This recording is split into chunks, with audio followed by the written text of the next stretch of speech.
కృప నిత్యముండును, నీ కృప నిత్య జీవము, నీ కృప వివరింప నా తరమా యేసయ్యా.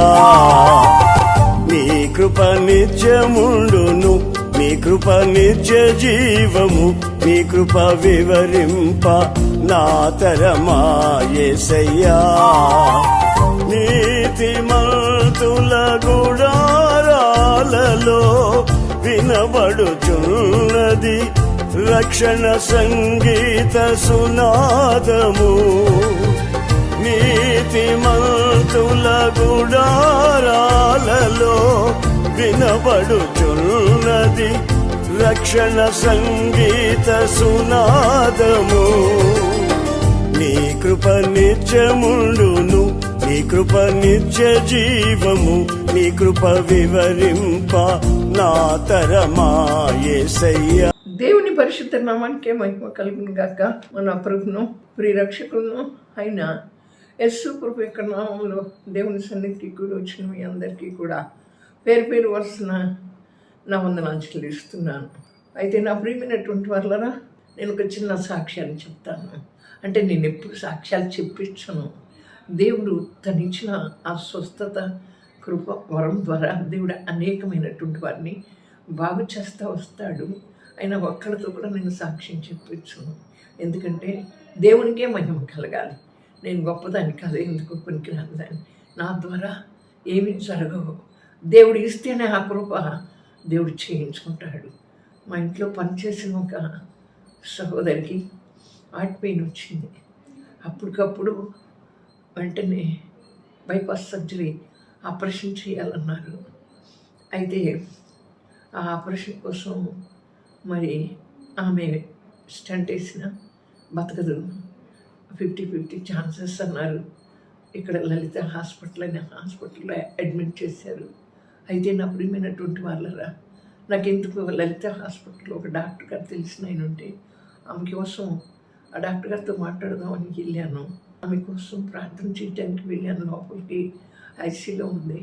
వెళ్ళినప్పుడు నాలో ఆత్మ ఏమని ప్రేరేపిస్తూ ఉందంటే, ఈమెకి ఆపరేషన్ లేకుండానే దేవుడు ఆపరేషన్ జరిగించడు, స్వస్థత కలుగుతుంది అని చెప్పి నా ఆత్మ ప్రేరేపించినప్పుడు విశ్వాసంతో ప్రార్థన చేస్తే నిజంగానే దేవుడు ఆమెకి తర్వాత దేవుడు ఆమెను ముట్టి ఆమెను స్వస్థపరిచాడు. వారంతా కూడా ఏం చేశారంటే మరి ఎక్స్రేలు అవన్నీ కూడా తీసి, అమ్మా నీకు కొంచెం థైరాయిడ్ ఎక్కువగా ఉంది, 90% ఓకే, ఆపరేషన్ అక్కర్లేదు, 10% నువ్వు ఇంటికి వెళ్ళి ఆ థైరాయిడ్ మందులు ఆ మందులన్నీ వేసుకుని రమ్మనమని చెప్పారంట. నాకెంతో ఆశ్చర్యం వేసింది. నాలాంటి పనికి మళ్ళీ దాన్ని కూడా దేవుడు ఇలా వాడుకుంటాడా అనుకున్నాను. ఇది నా గొప్ప కోసం చెప్పట్లా, దేవుడు నామ ఘనత కోసం. అలాగే మనం నమ్మాలి, విశ్వసించాలి. నమ్మి విశ్వసించినట్లయితే ఆయన అంటున్నాడు కదా, యేసు ప్రభు నమ్మండి, మీరు విశ్వాసం ఉంచండి, మీరు అల్ప విశ్వాసులారా అంటున్నాడు. దేనిలోనైనా ఒక వ్యక్తిలో ఉండదు, అది దేవుడు చేస్తే జరుగుతుంది. దేవుని ఆత్మ ద్వారా ప్రేరేపించబడి ప్రార్థన చేసినప్పుడు దేవుడు చేశాడు. ఇలాంటివి ఎన్నో జరిగినాయి. వాటన్నిటి గురించి నేను సాక్ష్యం చెప్పించలేను. ఎందుకంటే నా వెనకాల మీరు ప్రార్థన చేయండి అని వస్తారని, దేవుణ్ణి మర్చిపోతారని నేను అందుకని ఎవరి గురించి సాక్ష్యాలు చెప్పించను. నా ప్రేమైనటువంటి వాళ్ళరా, కనుక దయచేసి నా కోసం ప్రార్థన చేయండి. నాకు దేవుడు మంచి ఆరోగ్యం ఇచ్చి ఇంకా దేవుడి కృపలో ఈ సేవ చేయాలని నాకు ఆతృత ఉంటుంది. అవును, కనుక నా ప్రతి పరిస్థితి కూడా దేవుడు చక్కపరచాలని ప్రార్థించి దేవుని పరిశుద్ధ నామానికే మహిమ కలుగును గాక. కుడి వచ్చిన మీ అందరికీ కూడా పేరు పేరు వరుసన నా వందనాలు చెల్లిస్తున్నాను. అయితే నా ప్రియమైనటువంటి వాళ్ళరా, ఆ కృప కలిగినటువంటి దేవుడు మనల్ని కరుణించి కృప చూపించి తన కనికరాన్ని మన మీద ఉంచి మనకి ఈ దినం చూడటానికి, ఈ సమయంలో దేవుని సన్నిధికి రావటానికి దేవుడు ఇచ్చినటువంటి ఇటు ధన్యత కొరకు ఇటు యోగ్యత కొరకు దేవుడికి ఏమిచ్చి మనం రుణం తీర్చుకోలేము. మనం ఎంత ధన్యులమో. అందుకే దేవుని యొక్క వాక్యం అంటుంది, యెహోవా దేవుడిగా గల జనులు ధన్యులు. మనం ఎంతో ధన్యతను సంపాదించుకున్నటువంటి వరంగా ఉంటున్నాం. మనకెందుకు ఈ ఆయుష్ ఇచ్చాడు, మనకెందుకు ఆయుష్ కాలాన్ని పొడిగించాడు అంటే మన పట్ల ఆయన యొక్క చిత్తం మన పట్ల ఆయన యొక్క ప్రణాళిక ఏమై ఉన్నదో, ఏ ఉద్దేశమై ఉన్నదో మనకు తెలియదు, కానీ ఆయనకి తెలుసు. మనకు తెలియదు, మన భవిష్యత్తు ఏంటో మనకు తెలియదు, కానీ భవిష్యత్తుని ఎరిగిన దేవుడు మనకు తెలుసు. కనుక నా ప్రియమైన వర్ణరా, మన సమస్తాన్ని ఆయన చేతిలో పెట్టి మన ప్రాణాత్మ శరీరాలని, మన కుటుంబాలని, మన బిడ్డల్ని, మన భవిష్యత్తుని కూడా ఆయన చేతిలో పెట్టి మనం ప్రార్థించినప్పుడు దేవుడు ఎప్పుడు కూడా అన్యాయస్తుడైనటువంటి దేవుడు కాదు, చేయి విడిచిపెట్టేటువంటి దేవుడు కాదు. నా ప్రియమైన వర్ణరా, యెషయా గ్రంథం 54వ అధ్యాయం 11వ వచనంలో చూసినప్పుడు, ప్రయాసపడి గాలివాన చేత కొట్టబడి ఆదరణ లేక ఉన్నదానా, నేను నీలాంజనములతో నీ కట్టడమును కట్టుదును, నీలములతో నీ పునాదులను వేయుదును. అయితే ఇశ్రాయేలీలు కష్టంలో ఉన్నప్పుడు, శ్రమలో ఉన్నప్పుడు దేవుడు వారిని జ్ఞాపకం చేసుకున్నాడు. ఎందుకంటే ఇక్కడ మనం పై వచనాలు చూసినప్పుడు ఇక్కడ దేవుడు వారితో మాట్లాడినటువంటి మాటలు ఇక్కడ కనపడుతూ ఉన్నాయి. నా ప్రియమైన వర్ణరా, అక్కడ చూడండి, ఆ 54వ అధ్యాయము 1వ వచనంలో, జలములు భూమి మీదకి ఇంకను పొర్లుచూ రావని నోహ కాలమున నేను ఒట్టు పెట్టుకున్నట్లు నీ మీద కోపంగా ఉండననియు నిన్ను గద్దింపననియు అని నేను ఒట్టు పెట్టుకుని ఉన్నాను.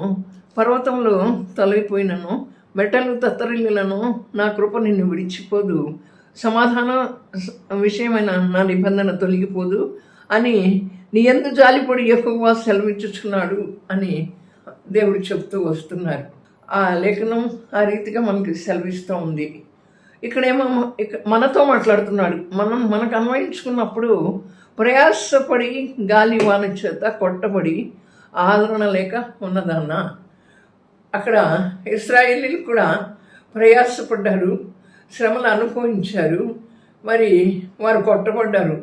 అప్పుడు ఏమంటున్నాడు దేవుడు, పర్వతాలు తొలగిన, మెట్టలు తత్తరిల్లిన, నా కృప నిన్ను విడిపోదు, నేను చేసినటువంటి నిబంధన మిమ్మల్ని విడిచిపెట్టిపోదు, ఇక మీదట నేను మీ మీద కోపించను, మిమ్మల్ని గద్దించను అంటూనే ఇంకొక మాట ఏం చెప్పారు అంటే, సమాధాన విషయమైన నా నిబంధన తొలగిపోదు అని వారి యందు జాలిపడినటువంటి యెహోవా సెలవిస్తున్నాడు అని ఆ వాక్యం సెలవిస్తూ ఉంది. అయితే ఇక్కడ మరి ప్రయాసపడి మనం ప్రయాసపడుతున్నాం. ఈ ప్రయాస అంతా కూడా, మన ప్రయాసను అంతటినీ కూడా దేవుడు చూస్తూ వస్తున్నాడు. నా ప్రియమైన వాళ్ళగా, ఏంటి ఆ ప్రయాస అంటే, ఏం ప్రయాసపడుతున్నాం మనం, ఎలా ప్రయాసపడుతున్నాం? నా ప్రియమైనటువంటి వాళ్ళరా, ఇక్కడ ఆ ప్రయాస అంటే ప్రతిదాని కొరకు ప్రయాసపడుతున్నాం. ఆనాడు ఆదాము హవ్వలు ఆ యొక్క మరి ఏదైనా తోటలో ఉన్నప్పుడు వారు దేవుని యొక్క ఆజ్ఞను మీరి, దేవుని యొక్క మాటకు లోబడకుండా, దేవుని యొక్క నిబంధనను గుర్తు చేసుకోకుండా వారు అక్కడ తప్పిపోయారు. తప్పిపోయినప్పుడు ఎలా తప్పిపోయారు, ఎందుకు తప్పిపోయారు అంటే, ఆ యొక్క సర్పం కుయుక్తి చేత మోసగించబడి అవ్వ మొదట మరి తప్పిపోయింది. అవ్వ ద్వారా ఆదాము కూడా తప్పిపోయాడు. కనుకనే వారంతా కూడా బ్రతుకు దినములన్న అంతటా నువ్వు ప్రయాసపడి మరి బ్రతుకుతావు అని చెప్పి దేవుడు వారితో మాట్లాడాడు. ఆ రీతిగానే మనం కూడా దేవుడు చేసినటువంటి నిబంధన గుర్తు చేసుకోకుండా, మన పట్ల దేవుడు మనతో ఏం మాట్లాడుతున్నాడు అనేటువంటిది మనం తెలుసుకోకుండా దేవుని యొక్క ఆజ్ఞలను మీరి మనం ప్రవర్తిస్తున్నాం. నిజంగా ప్రవర్తిస్తున్నాం. మనం అనుకుంటాము మేము అలా చేయటం లేదు, మేము చాలా నా అంతటి నేను అనుకోవచ్చు, చాలా ప్రార్థన చేస్తున్నాను, నేను ఎంతో భక్తిగా ఉన్నాను, నేను భక్తి పరురాలనే అని అనుకోవచ్చు. కానీ దేవుని యొక్క మాటకు లోబడుతున్నామా? దేవుని యొక్క నిబంధనను గుర్తు చేసుకుంటున్నామా? దేవుడు మనల్ని ఈ లోకంలోకి ఎందుకు పంపించాడు? మనల్ని మనుషులుగా తన పోలికలో ఎందుకు సృజించాడు అని మనం ఆలోచిస్తే, ఆయన రూపంలో మనల్ని సృజించినటువంటి దేవుడు ఆయనలాగా మనం ఉండాలని, ఆయన ప్రేమను మనం సంతరించుకోవాలని, ఆయనలాగా మనం ప్రవర్తించాలని, అందుకోసం ఆయన ఈ లోకంలోకి మరి పంపబడ్డాడు. మన పాప శాపాలన్నింటినీ కూడా కొట్టువేయటం కోసం ఈ లోకానికి వచ్చాడు. నా ప్రియమైన వాళ్ళరా, అయితే మనం ఏం చేస్తున్నాం? దేని కొరకు ప్రయాసపడుతున్నాం?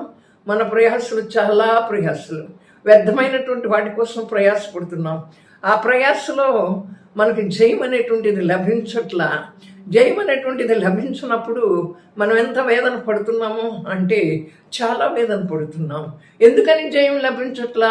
మనం పడేటువంటి ప్రయాసలో దేవుని మాటకు లోబడుతున్నామా? దేవుని యొక్క ఆజ్ఞలను పాటిస్తున్నామా? దేవుని యొక్క వాక్యానుసారంగా మనం జీవిస్తున్నామా? దేవుని యొక్క నిబంధనను మీరి మనం జీవిస్తున్నామా?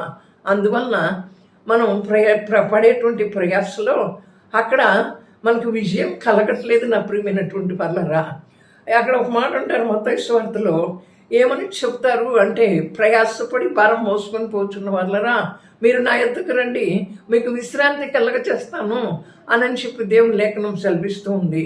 ప్రయాసపడి భారం మోసుకొని పోచున్న వాళ్ళరా, ప్రయాసపడి ఏ భారాన్ని మోసుకుంటున్నావు? In the mighty power of Jesus, in the mighty name of Jesus, హొరియరషందర హొరిమరషందర హల్లెలూయా.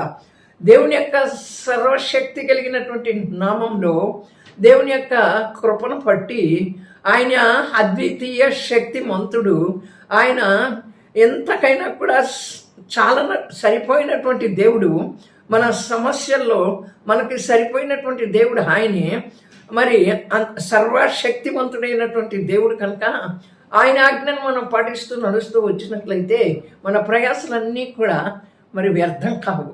మన ప్రయాసలన్నిటికీ కూడా ఒక దినాన ప్రతిఫలం ఉంటుంది.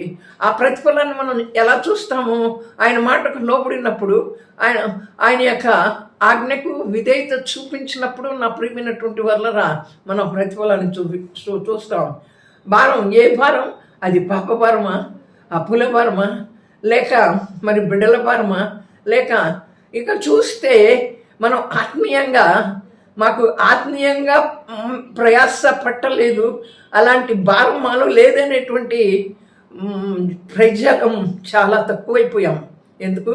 ఈ దినాల్లో మనల్ని ఎందుకు బ్రతికించాడు, మనకెందుకు ఆయుష్ ఇచ్చాడు, మనకెందుకు ఈ సమయం ఇచ్చాడు అన్నప్పుడు శాంతం మానేసి జీవనోపాధి కొరకు మనం ప్రయాసపడద్దని చెప్పటం లేదు. కానీ ఆ జీవనోపాధి కొరకు మనకి ఇచ్చినటువంటి పనులను చేసుకుంటూ దేవుని కొరకు ఎంత ప్రయాసపడుతున్నాం, దేవుని సన్నిధిలో ఎంతగా మనం గోసగడగలుగుతున్నాం, దేవుని సన్నిధిలో ఎంతగా గడపగలుగుతున్నాం నా ప్రియమైనటువంటి పనులరా. అది పాపభారమైనా తొలగిపోతుంది. మరి ఆత్మీయ భారమైనా నేను అంటే దేవుని భారాన్ని మొయ్యలేనటువంటి స్థితిలో ఉన్నాను అని నువ్వేమైనా బాధపడుతూ నేనేమైనా బాధపడుతూ ఉన్నట్లయితే ఆ భారాన్ని కూడా దేవుడు ఏం చేస్తాడు? తొలగిస్తాడు. అవును, ఆయన సన్నిధిలో ఆయన కొరకు ప్రయాసపడినప్పుడు, అందుకనే మీరేం తినాలో, మీరేం తాగాలో మీరు దిగులు పడద్దు, మీరు చింతపడద్దు, నేను అన్ని మీకు సమకూరుస్తున్నాను కదా అని దేవుని యొక్క లేఖనం సెలవిస్తూ ఉంది. మళ్ళా నువ్వు వదిలిపెట్టలేదు కదా. ఆయన వదిలిపెట్టడానికి ఆయన అన్యాయస్తుడైనటువంటి దేవుడు కాదు కదా నా ప్రియమైనటువంటి వాళ్ళరా. కనుక ప్రయాసపడి భారం మోసుకొని పోచుకున్న వాళ్ళరా నా దగ్గర రండి. ఏ భారం అయినప్పటికీ కూడా ఆయన కాడిని ఎత్తుకుంటే ఆయన కాడి సులువుగా ఉంటుందంటాడు. నేను సాత్వికుడును, దీని మనస్సు కలిగినటువంటి వాడిని కనుక నా కాడి ఎత్తుకోమంటున్నాడు. ఈ దినాల్లో మనం ఎంతమంది కాడి ఎత్తుకుంటున్నాం? మనకి ఎన్ని గంటలు ఇచ్చినా మన పనే సరిపోతుంది.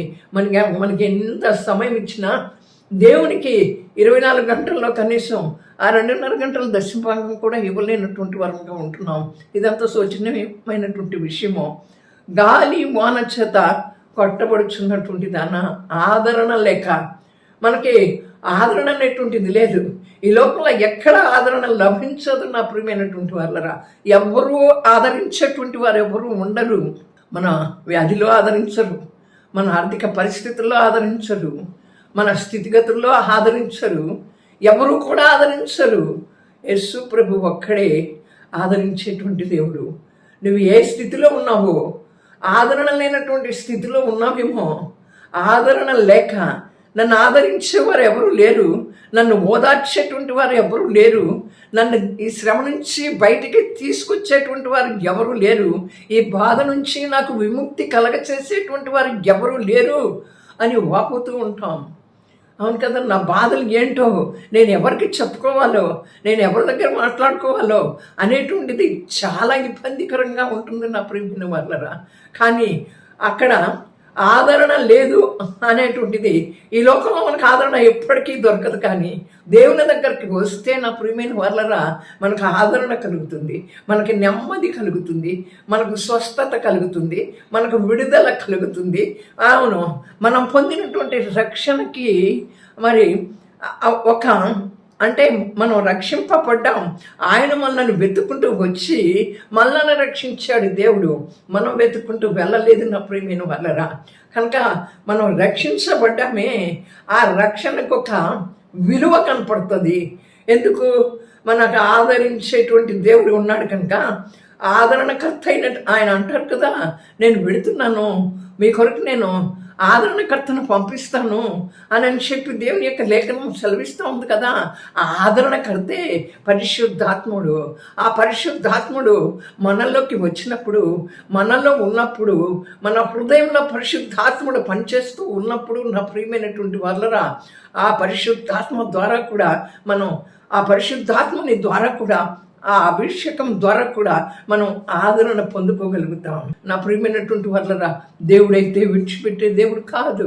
నా తల్లి గర్భంలో రూపింపబడక మునిపే నువ్వు నేను పిండంగా ఉన్నప్పుడే ఆయన కన్నులు మనలను చూచి మనలను ఏర్పాటు చేసుకున్న దేవుడు, ఈ లోకంలో నుంచి మనల్ని పిలిచినటువంటి దేవుడు. అట్టి దేవుడిని వదిలిపెట్టేసి ఆదరణ కొరకు ఏమేమి చేస్తున్నావు? నేను ఆదరణ లేకుండా ఉంటున్నాను, నేను ఆదరణ లేకుండా కొట్టబడుతున్నాను, నేను ఆదరణ లేకుండా ఇబ్బంది పడుతున్నాను, నాకు ఆదరణ కావాలి అనేటువంటి దానిలో మనం ఏ రీతిగా ప్రయాసపడుతున్నాం నా ప్రియమైన వాళ్ళరా? దేవుని కొరకు ప్రయాసపడు, దేవుని కొరకు ప్రయాసపడు. ఆ ప్రయాస ఎప్పటికీ వ్యర్థం కాదు. వ్యర్థమైనటువంటి వాటి కోసం ప్రయాసపడబాక, వ్యర్థమైనటువంటి వాటి కోసం నీ సమయాన్ని వెచ్చించబాక, వ్యర్థమైనటువంటి వాటి కోసం నువ్వు ఆ సమయాన్ని మరి అంటే సాతాను గడు ఏం చేస్తాడంటే వ్యర్థమైనటువంటి వాటి కోసమే సమయాన్ని వెచ్చించేటట్లుగా చేస్తాడు.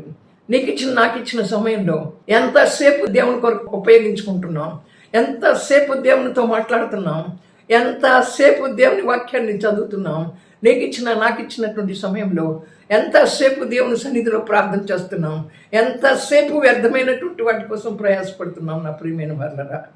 ఒక్కసారి మనల్ని మనం గుర్తు తెచ్చుకుంటే మన ప్రయాసలన్నీ వ్యర్థమే. మన ప్రయాసలన్నీ వ్యర్థమే. అందుకనే సొలొమోను అంటాడు ప్రసంగి గ్రంథంలో, సూర్యుని కింద జరుగుతున్న సమస్తము వ్యర్థమే. నేను ఇంతవరకు ప్రయాసపడ్డాను, ఇప్పుడు నేను అనుకుంటున్నాను నేను సంపాదించినవన్నీ కూడా ఎన్ని వ్యర్థం అనుకుంటున్నాను అంటాడు. సమస్తము వ్యర్థమే. వ్యర్థమని మనకు తెలుసు. ఆ వ్యర్థమైనటువంటి వాటి కొరకే ప్రయాసపడుతూ ఉంటాం. ఆదరణ లేదనుకుంటూ ఉంటాం. దేవుని దగ్గరికి రావడం చేతగాక మనం ఆదరణ లేనటువంటి వరంగా కొట్టబడుతూ ఉంటాం. ఇక్కడ చూస్తే దేని చేత కొట్టబడి? గాలి వాన చేత కొట్టబడి ఆదరణ లేక ఉన్నటువంటి దాన్న. ఇప్పుడు చూడండి, యేసు ప్రభు మనతోనే ఉంటారు. యేసు ప్రభు మన జీవిత ధోనిలోకి వస్తారు, మరి ఉంటారు మనతోనే, అయినా మనం గుర్తించలేము. గాలి వాన చేత కొట్టబడుతున్నాం ఆదరణ లేకుండా. అక్కడ చూడండి, మార్కు సువార్త 4వ అధ్యాయంలో యేసు ప్రభు వచ్చి ఆ ధోనిలో ఎక్కారు. శిష్యులందరూ కూడా ఆ ధోనిలో ఉన్నారు నా ప్రియమైనటువంటి వాళ్ళరా. ఆ ధోనిలో ఉన్నప్పుడు ఆయన వెళ్ళి అమరంలో నిద్రిస్తూ ఉన్నారు. ఈలోపు గాలి వచ్చింది, వాన వచ్చింది.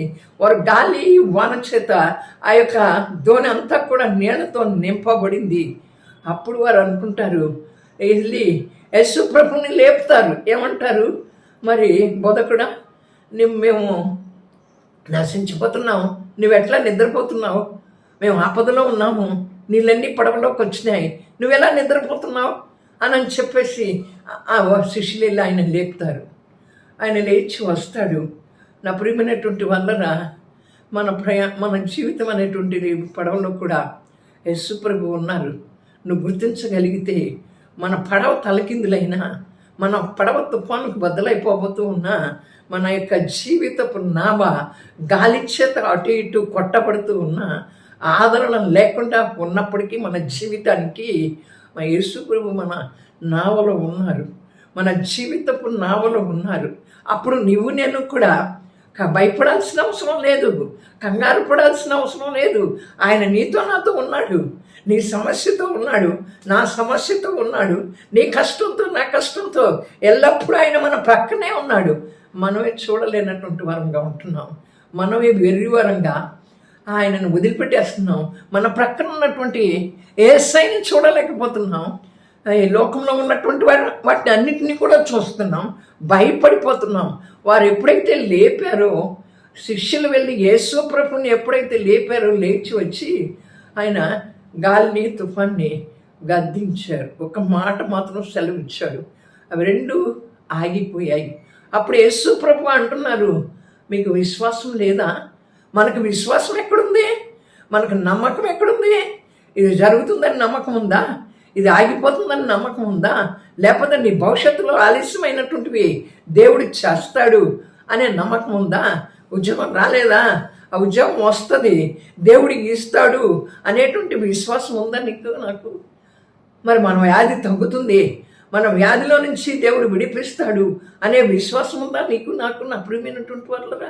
అట్టి విశ్వాసం ఉన్నట్లయితే యేసు ప్రభు మన ధోనిలోనే ఉన్నాడు, మన ప్రక్కనే ఉన్నాడు, మనతోనే ఉన్నాడు, మన చేయి పట్టుకుని నడిపిస్తున్నాడు అనేది నువ్వు గుర్తించగలుగుతావు. నువ్వు ఇంట్లోకి వెళ్ళినా, నేను బయటికి వెళ్ళినా, ఇంట్లోకి వచ్చినా ఆయన సన్నిధి నీతో నాతో తోడుగా ఉండకపోతే, ఇది నన్ను చూస్తే ఇప్పుడు ఉన్నటువంటి వారు రేపు ఉన్నట్లా, బయటికి వెళ్ళినటువంటి వారు ఇంట్లోకి వస్తారో లేదో తెలియట్లా.